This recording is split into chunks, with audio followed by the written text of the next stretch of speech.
घटनाओं पर आधारित फिल्म की शुरुआत हमारी मुख्य नायिका बी के कोमा में जाने के बाद अस्पताल लाए जाने के साथ होती है।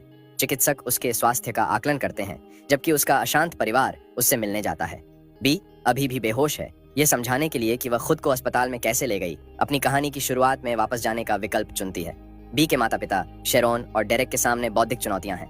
डेरेक का मानसिक विकास 12 साल की उम्र में एक नशे में गाड़ी चलाने की दुर्घटना के कारण बंद हो गया और शेरोन का मस्तिष्क पूरी तरह से परिपक्व नहीं हुआ, जिससे यह धारणा पैदा हुई कि वह स्वतंत्र रूप से नहीं रह सकती थी। इन बाधाओं के बावजूद शेरोन और डेरेक को पहली नजर में ही प्यार हो गया और आखिरकार उन्होंने शादी कर ली। उनके माता पिता मूल रूप से उनके मिलन के बारे में चिंतित थे, लेकिन उन्होंने इसे स्वीकार कर लिया। डेरेक की माँ लोरेटा चाहती हैं कि शेरोन की नसबंदी हो, क्योंकि उन्हें लगता है कि नया जोड़ा एक बच्चे को पालने में असमर्थ है।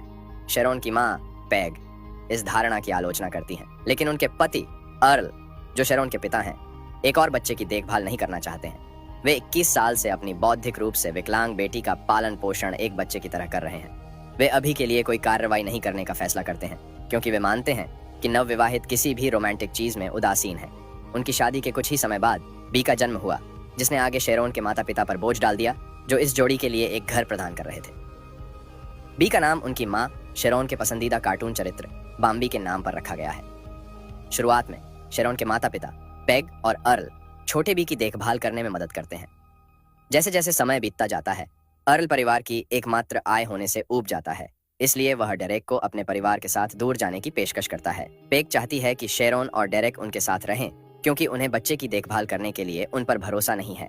लेकिन डेरेक तय करता है कि उन्हें बाहर जाना चाहिए और एक परिवार के रूप में रहना चाहिए, जो वे करते हैं। कुछ ही समय बाद डेरेक और शेरोन नेवादा की यात्रा करते हैं और अंत में घर खरीदने तक पहले एक वैन में रहते हैं। वर्तमान में तेजी से आगे बढ़ते हुए मैरी नामक एक सामाजिक कार्यकर्ता बी के कोमा की ओर ले जाने वाली घटनाओं की जांच करने के लिए अस्पताल में आती है। वह बी के परिवार के सदस्यों के साथ बातचीत में भाग लेती है, फ्लैशबैक के साथ जारी रखती है। बी की परवरिश मूल रूप से आनंद से भरी हुई थी, क्योंकि शेरोन और डेरेक ने उसकी देखभाल के लिए कड़ी मेहनत की थी। हालांकि जब बी 10 वर्ष का हो गया तो उसके माता पिता ने उस पर अतिरिक्त दायित्व डालना शुरू कर दिया। यहाँ तक कि डेरेक ने भी उसे बहुत कम उम्र में गाड़ी चलाना सिखाया, अगर वह ऐसा करने में असमर्थ था। इस प्रतिभा में महारत हासिल करने के बदले में उन्होंने बी को वह सब कुछ देने का वादा किया जो वह चाहती थी, जिसके कारण उन्हें अंततः एक कुत्ता मिला, जिसे उन्होंने गॉडजिला कहा। बी के अनुसार उन्होंने पहले एक ट्रेलर पार्क में और फिर अपने घर में एक सुंदर जीवन व्यतीत किया। फिर भी बहुत कम उम्र से ही बी को अपने दायित्वों के उचित हिस्से से अधिक करना पड़ा। इसमें कुत्ते की देखभाल करना, खुद की तलाश करना और यहाँ तक कि उसकी माँ की देखभाल करना भी शामिल है। ड्राइविंग सत्रों में से एक के दौरान बी अपने पिता के सामने स्वीकार करती है कि कैसे उसके सहपाठी उन्हें मंदबुद्धि कह रहे थे। डेरेक स्पष्ट रूप से अपनी बेटी को इसका सामना करने और उनके खिलाफ दुनिया के कठोर निर्णय से नाखुश है, लेकिन वह उसे बताता है कि वे केवल असाधारण हैं। एक दिन शेरोन गलती से दरवाजा खोल देता है और उनका कुत्ता गॉडजिला भाग जाता है। बिया अपने प्रिय पालतू जानवर को वापस करने के लिए बेताब उसके पीछे जाने के लिए अपने पिता का वाहन उधार लेने का फैसला करती है। जैसा कि भविष्यवाणी की गई थी, 10 साल का बच्चा वाहन को नष्ट कर देता है और यह कार्य बाल सेवाओं का दौरा करता है। यह पहली बार है जब वह सामाजिक कार्यकर्ता मैरी से मिलती है। मैरी के साथ अपनी बातचीत के दौरान बी गॉडजिला और उसके माता पिता की देखभाल करने में उसकी कठिनाई के बारे में बताती है। इस घटना के बाद बी की चाची और चाचा जॉय और बेन इस संभावना का पता लगाते हैं कि बी के लिए उनके साथ कुछ समय बिताना फायदेमंद हो सकता है। बी गर्मियों को अपनी चाची जॉय और चाचा बेन के घर पर बिताती है, जो उसके लिए एक हैरान करने वाला अनुभव है, क्योंकि वह किसी और की देखभाल करने की आदी नहीं है। जब वह स्विमिंग पूल में एक आपदा का सामना करती है तो उसके चाचा देखते हैं कि बी को अधिक माता पिता के निर्देशन और सहायता की आवश्यकता है। जॉय और बेन ने बी की परवरिश में अधिक प्रमुख भूमिका निभाने का फैसला किया, मुख्य रूप से उसकी स्कूली शिक्षा पर ध्यान केंद्रित किया। नतीजतन बिया एक निजी स्कूल में पढ़ने लगती है, जहां वह निया के साथ अच्छी दोस्त बन जाती है। वह अपने स्कूल के काम में असाधारण रूप से अच्छी तरह से सफल होती है और यहाँ तक कि पाठ्येतर के लिए ट्रैक टीम में शामिल हो जाती है। हालांकि वह बदमाशी की शिकार बनी हुई है। हाई स्कूल में भी बी को काफी हद तक स्कूल की घंटी एस्ट्रिड से पीड़ा होती है। एक दिन दोपहर के भोजन पर बी के पास एक प्यारा बच्चा एथन आता है। वह उसे सूचित करता है कि उसने उसे जीव विज्ञान की कक्षा में सोते हुए देखा था, इसलिए उसने अपने नोट्स उसे सौंप दिए। एथन के जाने के बाद निया ने देखा कि एथन जैसा बन सकता था। वह एथन के बारे में जो कुछ भी जानती है, वह बताती है कि वह एक कैंसर सर्वाइवर है और विशेषाधिकार प्राप्त माता पिता का बेटा है। बिया अंततः एक पार्टी में एथन के साथ संबंध बनाने के बाद उसे डेट करती है। वह स्कूल में चमकती रहती है, लेकिन उसे हमेशा अपने माता पिता की चिंता करनी पड़ती है और क्या वे अपनी देखभाल कर सकते हैं। जैसे ही बी अपने वरिष्ठ वर्ष में प्रवेश करती है, उसके मार्गदर्शन सलाहकार श्री वास्केज बार बार उससे कॉलेज में आवेदन करने का आग्रह करते हैं। उनके अनुसार उनके पास कॉलेज में भाग लेने के लिए आवश्यक ग्रेड और पाठ्येतर उपलब्धियां हैं, लेकिन शुरू में वह केवल कुछ सामुदायिक संस्थानों में आवेदन जमा करती है। दबाव में छात्रवृत्ति या वित्तीय सहायता प्राप्त करने की संभावना होने के बावजूद बिया अपने माता पिता को छोड़ने के बारे में सोचने से भी डरती है। वह वास्तव में महसूस करती है कि उसके माता पिता शारीरिक, भावनात्मक और आर्थिक सहायता के लिए उस पर भरोसा करते हैं और चिंता करते हैं कि वे उसके बिना सामना नहीं कर पाएंगे। फिर भी श्री वास्केज पूछते हैं कि उन्हें किस में सबसे अधिक दिलचस्पी है। बी उसे सूचित करता है कि वह बिना समय बर्बाद किए खगोल विज्ञान से प्यार करती है। वह उसे सूचित करता है कि उसे UCLA के खगोल विज्ञान विभाग में जाना चाहिए, जो उसकी रुचि से सबसे अच्छा मेल खाता है। बाद में उसके चाचा द्वारा उसे दी गई एक पुरानी टोपी को देखने के बाद उसे एहसास होता है कि वह UCLA में भाग लेना चाहती है और कॉलेज आवेदन शुरू करने का फैसला करती है। जैसे ही बी एथन के साथ अधिक समय बिताना शुरू करता है और प्रोम में जाने के लिए सहमत होता है, ये नया के साथ उसकी दोस्ती पर दबाव डालता है। लेकिन एथन को डेट करने से, जो उसे पूरे दिल से स्वीकार करता है, उसे एहसास होता है कि उसे उन लोगों की बात सुनने की जरूरत नहीं है जो स्कूल में अपने अंशकालिक सफाई कर्तव्यों में से एक के दौरान उसके जूते में नहीं चले हैं। एस्ट्रिड हमेशा की तरह बी के बारे में बहुत बुरी तरह से बात करती है, लेकिन हमारी नायिका अंततः बदमाशी करने वाले को थप्पड़ मार देती है जब वह एस्ट्रिड को उसकी जगह पर उसकी संरक्षण देने वाली क्लासेस टिप्पणियों के लिए रखती है। जैसे जैसे प्रोम नजदीक आता है, बी अपना अधिकांश समय स्कूल के बाहर अपने परिवार का समर्थन करने के साथ साथ प्रोम के लिए एक पोशाक खरीदने की कोशिश में बिताना शुरू कर देती है। वह एक छोटे से पैसे प्रत्येक वेतन को अलग करके शुरू करती है, ताकि वह अपनी प्रतिबद्धताओं के साथ साथ इच्छाओं को भी पूरा कर सके, जिसमें डिज्नीलैंड की यात्रा भी शामिल है। पर्याप्त धन होने के बाद वह निया के साथ एक पोशाक के लिए खरीदती है।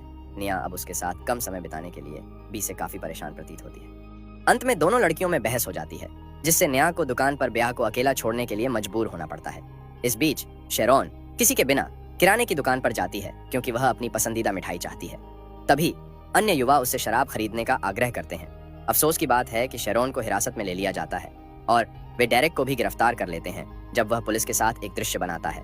डेरेक के उदाहरण में उसे अपनी पत्नी के कथित अपराध के बारे में पुलिस से बात करने का प्रयास करने के लिए गिरफ्तार किया गया है। बिया, जो अभी भी अपने परिधान पर प्रयोग कर रही है, को पुलिस स्टेशन से फोन आता है। त्रासदी के परिणाम स्वरूप उसे अपने माता पिता को उस पैसे से बाहर निकालने की जरूरत है जो उसने बचाया था। घर लौटकर वह अपने माता पिता से परेशान है, क्योंकि उसके अनुसार वास्तविक माता पिता अपने बच्चे के धन को खर्च करने के लिए नहीं है।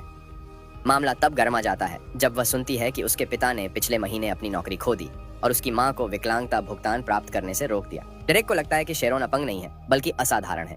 बिया चिड़चिड़ी हो जाती है और अंततः टूट जाती है। वह अपने पिता को बताती है कि उसकी माँ मंदबुद्धि है और असाधारण केवल एक शब्द है जिसे लोग उसे बुलाते हैं, ताकि वे उसकी स्थिति के बारे में कम भयानक महसूस कर सकें। डेरेक अपना धैर्य खो देता है और बी को मारता है, जिसके परिणाम स्वरूप उसके माता पिता के लिए बहुत दुश्मनी पैदा हो जाती है। अगले दिन स्कूल में बी मिस्टर वास्केज को बताता है कि उसने एक लग्जरी कॉलेज नहीं जाने का फैसला किया है, क्योंकि उसे लगता है कि उसके माता पिता उसके बिना नहीं रह सकते। इस बातचीत के बाद वह एथन को घर ले जाती है और कक्षाओं को छोड़ने का फैसला करती है। बी उसके साथ अपनी चिंता व्यक्त करते हुए कहती है कि वह अपने माता पिता की देखभाल करने के लिए जिम्मेदार महसूस करती है। एथन टिप्पणी करती है कि जब वह एक बच्ची थी तब उसके माता पिता ने उसे अच्छी तरह से संभाला था और अगर वह कॉलेज जाती तो वे शायद ठीक होते। उसे लगता है कि वह वास्तविक दुनिया का सामना करने से बचने के लिए उनका उपयोग बैसाखी के रूप में कर रही है। बी असहमत होता है और यह भी कहता है कि अगर उसका कैंसर वापस आता है तो उसे उसकी देखभाल करने की आवश्यकता हो सकती है। जाहिर है एथन इस पर नाराज हो जाता है और उसके साथ संबंध तोड़ देता है। अपने आंतरिक संघर्ष के बावजूद बिया अपने सबसे करीबी दोस्त के साथ सुलह करने में कामयाब हो जाती है।